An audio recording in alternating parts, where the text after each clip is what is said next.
¿Qué tal amigos, amigas de Otra Mirada? Bienvenidos a una nueva edición de Mesa Política.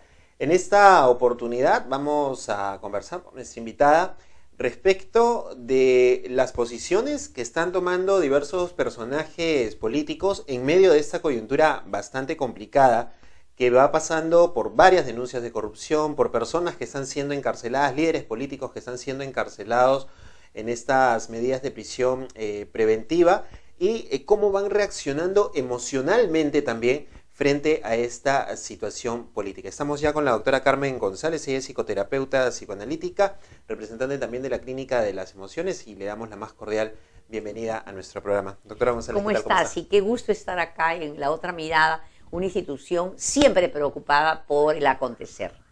Bien, queríamos conversar con usted un poco respecto a cómo ha ido evolucionando, digamos, de alguna manera, el comportamiento de diversos personajes políticos, y centrémonos básicamente en la situación de Fuerza Popular, a partir de el rechazo, por ejemplo, del indulto a Alberto Fujimori y luego lo que ha significado la prisión de su lideresa Keiko Fujimori.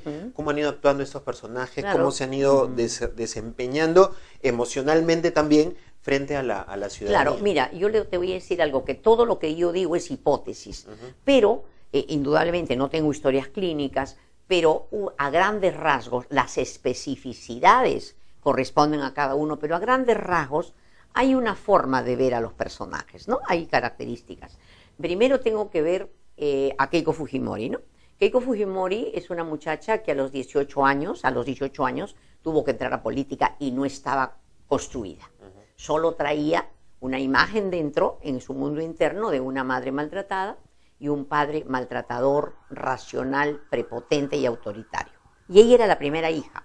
Entonces, la niña toma del padre ese personaje y como se ve obligada a primero acepta dijo que salvar al padre, pero en la medida que empieza a enfrentar ya el partido no tiene fuerzas como para hacerlo, ni experiencia. El padre había sido rector de la Universidad Agraria, el padre había estado en la televisión, ella no. Entonces echa mano de una parte de ella que todos tenemos, pero de padre, madre, echa mano del Alberto Fujimori interno. Y como la situación le exige demasiado, y ella no tiene experiencia, el yo, Keiko, se va reduciendo, y ella internamente es tomada en lo que llamamos un mecanismo de identificación masiva por el padre. Se convierte en Alberto, tan duro que hasta es duro con Alberto, que es dura con Alberto.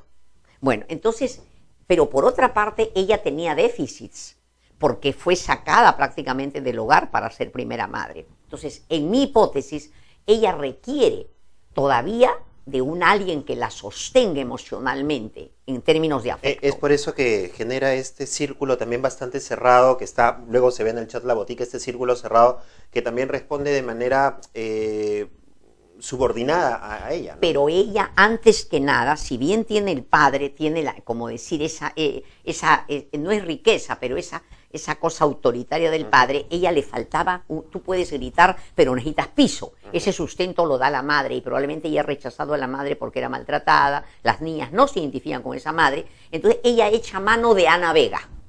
Ana Vega es su figura materna. Y entonces, como Ana Vega no tiene hijos, que es una figura dura también, ¿no? Claro, y necesita una hija, hacen un enganche, en mi opinión, perverso.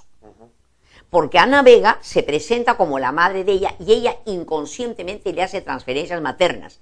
Pero no es una buena madre, no es madre, pues, es una sacha madre, una falsa madre, porque una verdadera madre no va a hacer que ataques a tu padre negándole el indulto, ni una verdadera madre va a hacer que a tu hermano lo saques. Entonces es una relación donde ella funge de madre, pero es un enganche perverso, donde también Ana Vega la ha utilizado a Keiko Fujimori, y Keiko la ha utilizado como madre, y ella para tener poder, y entonces eso no es mamá. Y por otra parte ha estado no padre diría, pero una figura fuerte, que ella, como siempre Keiko vivió con el padre autoritario, echa mano de este señor Pierre.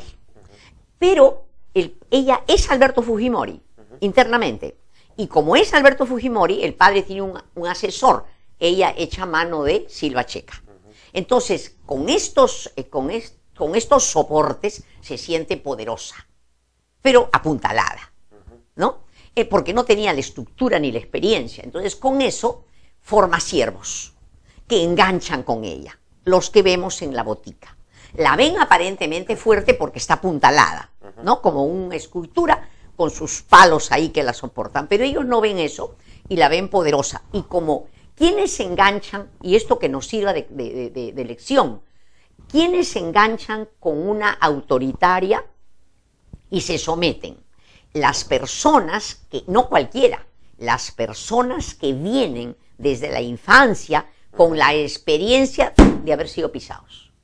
Entonces, como tienen esa experiencia de haber sido pisados en la infancia, estas personas tienen dos aspectos. Uno, donde están pisados, y otro, donde se han identificado con el agresor. Entonces, las de la botica se someten, son esclavas, son siervas de Keiko, pero a la vez son prepotentes con el público. Es por eso que, por un lado, piden permiso para aplaudir, pero inmediatamente aparecen fustigando periodistas, criticando a través insultando en redes sociales a quienes están en contra de ellos. Claro, ellas tienen, las personas, no, yo no soy así, Carmen tiene partes, tú tienes partes. Entonces, tienen un aspecto de sometidas, de esclavas, por su infancia, no por Keiko, sino porque Keiko les mueve esa parte que ya ha traído cada uno. ¿Y qué hace que personas preparadas profesionalmente, intelectualmente hablando, como Úrsula Letona, por ejemplo, pertenezcan a este cogollo y respondan de esta manera también subordinada frente a una autoridad como Keiko? Porque no tiene nada que ver tu formación intelectual con la emocional. La intelectual, mira, si pudiéramos decir esto, la parte intelectual es apenas 20%. La emocional es 55%. Lo demás es impulso, entonces es muy poderoso. Entonces tú ves cuando habla esta señora Letona, ella tiene un discurso que viene de su 20% de la parte que produce juicios, pero no tiene contacto con la realidad y además es sumamente prepotente. Cuando alguien la entrevista, por ejemplo, tú me entrevistas, entonces tú me contradices y ella inmediatamente dice, nuevamente, como decir, oye burro, por favor, entiende. Pero todo con un lenguaje que aparece como intelectual, pero que no tiene nada que ver con la emoción. El papel de Rosa María Bartra también es un papel bastante similar porque ella incluso tiene formas, digamos, dulces, ¿no? De hablar, trata de mantener una forma aparentemente dulce en donde no se note su molestia. Sin embargo, esta molestia cada vez que la contradicen o cada vez que algo no sale como ella quiere, también tiene un serio sesgo autoritario. Yo no la veo dulce, lo que la veo es petrificada. Ella mueve la boca, no mueve el rostro, quiere decir que en su infancia debe haber tenido mucho miedo, pero ha quedado infantil, entonces habla despacito. Yo me la imagino hablando frente a un padre o madre al que le ha tenido miedo, entonces apenas mueve la boca, no habla con el rostro por temor seguramente de niña a ser cuestionada, pero los ojos son terribles. Entonces ella ha tenido una metamorfosis. Como bien dices tú, primero hablaba muy suave, pero sin mover la cara, solo con la cabeza, lo mismo que Letona, y con la boca apenas moviéndose, con la voz de niña. Pero cuando una persona tiene rostro o voz de niña, en la adultez ya es para preocuparte. Quiere decir que no maduraste emocionalmente. Mi abuela decía, después de los 30 años, cada uno responsable de su cara. Esos arrebatos con Daniel Salaverry, por ejemplo, cuando se discutió el informe de la Comisión Lavajato, es que no tienen manejo de emociones, ¿no? Tienen manejo de emociones. Cuando al niño se le permite que tu hijo se moleste y tú lo calmas, el chico tiene manejo. Acá no, acá hay represión, son perfectitos y cuando se le sale la rabia no hay control. Entonces ella ha tenido metamorfosis. Antes era una muñeca sin que no hablaba y ahora cada día pierde los controles porque probablemente está siendo invadida por la parte más autoritaria. Ahora, en Fuerza Popular un rasgo característico, y hemos mencionado algunos nombres, es que hay un poder femenino al frente. ¿Cuál es el papel de los hombres dentro de Fuerza Popular? Partiendo desde Mar Vito, que sale llorando cada vez que puede, diciendo que su único pecado es amar, su único delito es amar, y los congresistas que también juegan un papel un poco así de subordinación frente a este poderío femenino. Claro, yo creo, mi opinión es que quizás estas mujeres han visto en su familia, no creo que a una mujer autoritaria, sino han visto, a lo mejor es mi hipótesis, una madre maltratada. Y entonces cuando ven una madre poderosa, es el momento de reivindicar a la madre, y si a lo mejor se ponen tan autoritarias con la gente como ellas hubieran querido estar, por ejemplo, frente a un padre prepotente y al que no pudieron parar cuando eran pequeñas. Pero, Marvito, es importante hablar de él. Cuando tú eliges pareja, no es casual. No hay casualidad ni mala suerte. Tú tienes un olfato emocional. Uno siente, con esta persona me caso. Es como que podrás tener 20 enamoradas, pero con esta me caso. Es como que inconscientemente te remueve emociones de la infancia. Marvito ha tenido un padre delincuente. Y toda la familia es delincuentes. Pero un padre frío, delincuente, tiene que haber visto a una madre más serena, más tranquila. Entonces él tiene que haberle tenido miedo a este padre. No es casualidad que se enamore de una mujer también aparentemente poderosa, porque para mí poderoso es el que controla sus emociones, no el que grita ni abusa de los que tienen miedo, porque vienen con el trauma de la infancia. Entonces él para mí es un amor, entre comillas, porque cada uno ama de acuerdo a lo que tiene dentro. El sádico para pegarte, el masoquista para que lo tortures, el asustado como Marvito, mi hipótesis es que le teme a Keiko, pero no por poderosa, sino que está colocando en ella el miedo que ha tenido al padre. Entonces, y realmente ha quedado casi sin imagen estructurada, ¿no?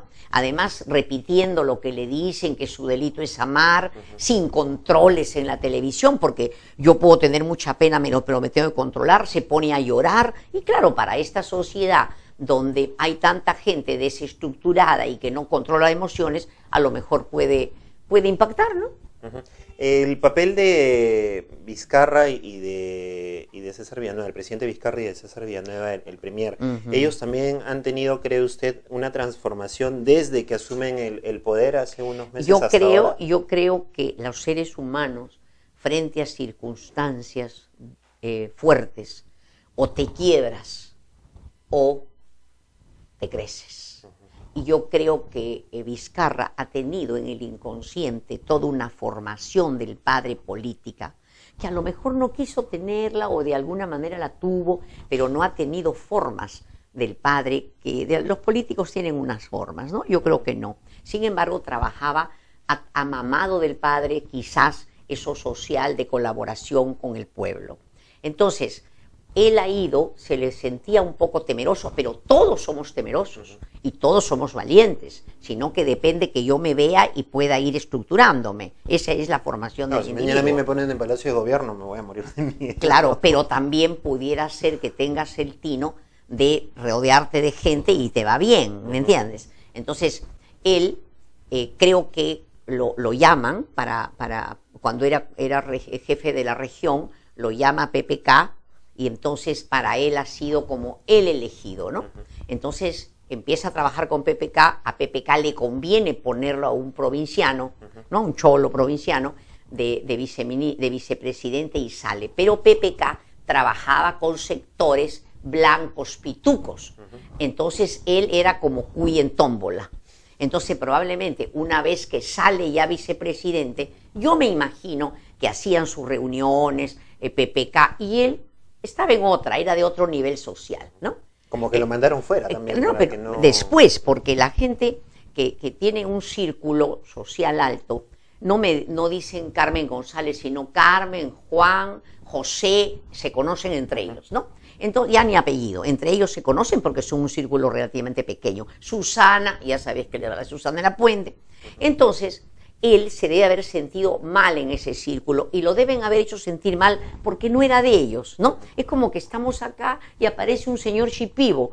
Tú lo puedes respetar, pero es otra cultura. Así debe haberse sentido Vizcarra. Entonces, le convino salir y a la vez a ellos también le convinieron ya no ver a este señor que era fuera de órbita, ¿no? Entonces, él empieza a estar allá, las circunstancias hacen que tenga que venir y llega asustado, ¿no? Asustado y viendo a ver cómo se va a desempeñar. El grupo de Keiko Fujimori lo percibe asustado y le da ahí. ¿no? Pero ya después él está en una circunstancia donde toda la gente, periodista, le dicen que está asustado y además la esperanza de tanta gente progresista, entonces se le fuerza a que saque de él lo más fuerte. Y entonces saca, pecha prácticamente al Congreso diciendo estas reformas. Y Villanueva, que en un determinado momento lo veía que no sabía por dónde ir, también se contagia de eso y salen adelante, ¿no? O sea, son conscientes que tienen que ir juntos en esta especie de batalla que se ha generado. Doctora González, muchas gracias por conversar con nosotros. Va a haber tiempo para hablar de más temas, se nos han quedado varias cosas en el tintero. Cuando quieras, porque me parece importante hablar de estas cosas. Por ejemplo, de Silva Checa, quiero decirte. A mí me llama la atención profundamente cómo es el ser humano, cómo tus tendencias constructivas o destructivas hacen que camines bien o mal por la vida. Como una persona con familia buena, con familia muy buena, formados, con dinero, con la experiencia de haber estado preso, vuelve a lo mismo. Ahí hay una tendencia al abismo, una tendencia autodestructiva que todos tenemos y tenemos que conocerla para controlarla. Muy bien, muchísimas gracias, doctora. Ya saben que pueden encontrar estas y otras entrevistas en nuestra página web www.otramirada.pe y nos encuentran en redes sociales también como Otra Mirada. Nos encontramos más adelante. Gracias.